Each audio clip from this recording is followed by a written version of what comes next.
De lunes a viernes, 15 horas. Mega.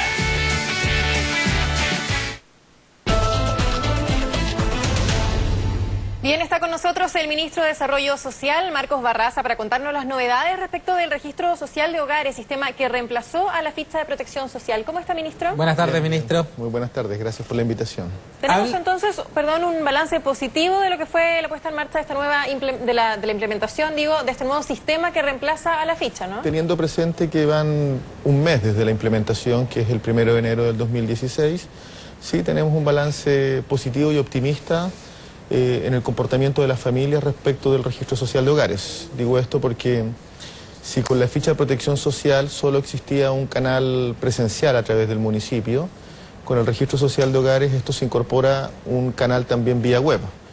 Y podemos destacar que tenemos visitas a la página web, 889.000 y más visitas, y tenemos trámites de actualización, 402.000 trámites, es decir, 402.000 familias han ingresado, sea para obtener registro social de hogares, que es el 26%, 62.000 familias, un 17% para desvincular algún integrante del grupo familiar, un 16% para actualizar información respecto de la vivienda y un 15% para incorporar un integrante del grupo familiar.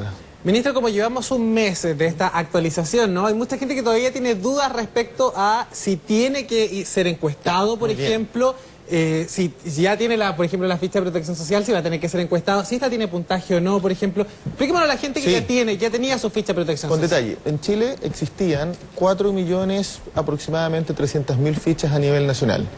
Fichas de protección social, lo que representaba algo así como 13 millones de chilenas y chilenos. Con el registro social de hogares las familias no tienen que reencuestarse, sino que automáticamente pasan a tener registro social de hogares.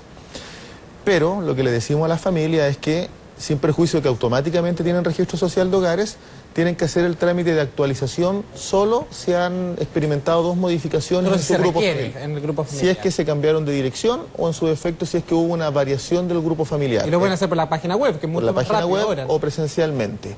Las personas que no tenían ficha son las que tendrían que reencuestar, o sea, tener encuesta nuevamente. Pero respecto de quienes tenían, solo tienen que hacer esta actualización. Y la actualización la pueden hacer por internet mediante clave única que se otorga a través del registro civil o Chile Atiende y que les permite hacer todo el trámite por internet mediante clave única o en su defecto con fecha de nacimiento y con RUT. Pero ese es un trámite mixto donde la familia hace el trámite por internet pero luego tiene que ir a certificar identidad ante el municipio. Por tanto, recomendamos más hacerlo con la clave única porque es un trámite que se hace expedito y solo por internet. Ahora, si no tiene internet, no accede o prefiere no acceder a ese canal, lo puede hacer a través del municipio de manera presencial. La estadística indica que tenemos un 71% de familias que lo han hecho a través de internet y un 29% a través del municipio. Ministro, el sistema por puntos no solamente tendría a confundir a las personas, sino que también lo calificaban como injusto. También pudimos ver el caso, incluso algunos políticos que vulneraron el sistema para obtener beneficios. ¿Esto se evita con el nuevo sistema? Ahora, lo primero que hay que destacar es que el nuevo registro social de hogares, ante todo, es un sistema más transparente, porque la familia, usted va a tener una cartola. La familia accede a la cartola y sabe la calificación socioeconómica en la que se encuentra, los ingresos que tiene, el perfil de su grupo familiar y los fundamentos para esa calificación. Por tanto, hay información más transparente que permite corroborar en línea lo que le está ocurriendo a una familia y en consecuencia nos permite también seleccionar y asignar los recursos con más justicia. Los puntos eran una cosa muy discriminadora y en eso estamos de acuerdo con la familia, porque si uno tenía un puntito más quedaba fuera, con la calificación no. Mire, ministro, vamos a revisar de inmediato y junto a usted también en su casa una gráfica que tenemos preparada con los puntos más importantes de este nuevo registro social de hogares. Mire, dice, no se pierden beneficios vigentes, usted lo señalaba. Eso es efectivo, quien tiene el beneficio no lo mantiene hasta que expire la temporalidad de ese beneficio. Le dice, incluye información anterior más datos de base del Estado. Eso es muy importante. ¿Cuál es esa base de información del Estado? Son especialmente la información referida a los ingresos del grupo familiar, al patrimonio. Esta información antes era reportada verbalmente por las familias, por tanto no era del todo corroborable desde el punto de vista del Estado. Con la información administrativa es información objetiva.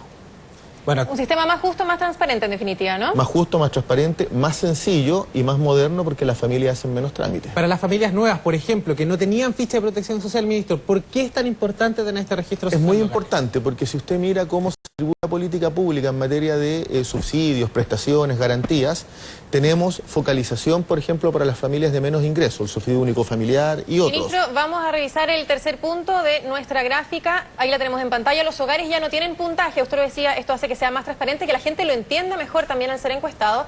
Y luego es un derecho para todos los hogares. La familia ya no tiene puntaje, porque el puntaje, por ejemplo, si una familia tenía 8.300 puntos, podía postular un beneficio.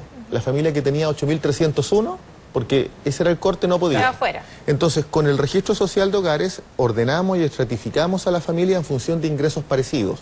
Por tanto, el primer corte son el 40% más vulnerable, es decir, aproximadamente 2.400.000 familias.